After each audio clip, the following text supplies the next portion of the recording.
Hey guys, just left the Springbok press conference. There's a breaking story.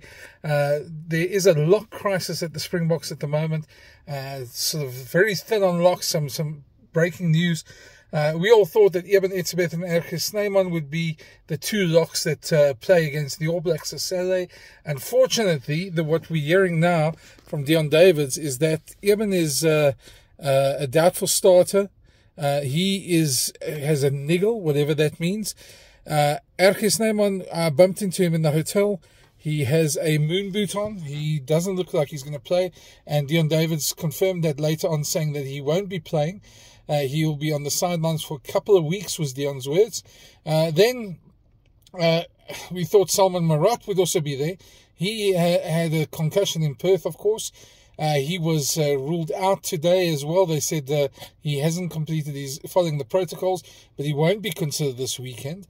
So that makes three more injuries at lock, which leaves the Springboks in a bit of a predicament. If you remember right, there's already injuries to Jean Klein, who was at the World Cup, to Franco Mostert and to Lotte Jager, all three big injuries for the Boks.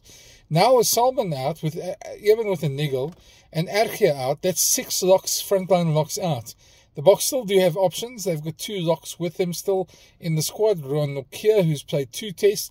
Nicholas Janssen van Rensburg was called up this weekend. He's played 1 test for the Springboks in 2022, or was it 2021?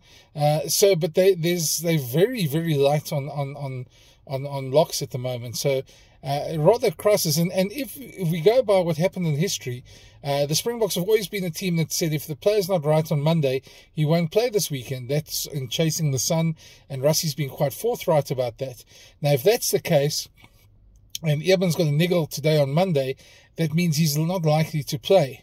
So where does that leave the Boks? Obviously, we use the word crisis, but when you go through 6 frontline locks, part of the problem is there's no 4 locks there. Ronald Keir's a 5 lock.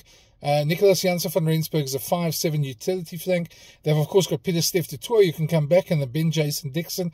Both of them who are pretty decent locks at times as well. Peter Steph du Toit is just not just a pretty decent player. He's a world-class player, whatever he plays. But I know he prefers to play 7, and they prefer to play him at 7. So if he's not there at 5, then they don't have a 4 lock. Somebody's going to double up at 4. Ron, you have to have another guy on the bench as well. So I could probably see Peter Steph du Toit going to the bench, going to 5 lock. And then somebody's going to have to play 4. And then Ben Jason Dixon going in at 7. But there's going to be a lot of rejigging. The Springboks name their team on Tuesday. I'll probably do a bit of a longer video on this when I get back to my house as such. I'm sitting in the parking lot here in the Bok Team Hotel. But I just thought, let me get this out quickly. A bit of a shock. Lock stocks are low. Not something we normally see with the Springbok team. But yeah, quite a concern ahead of the All Blacks.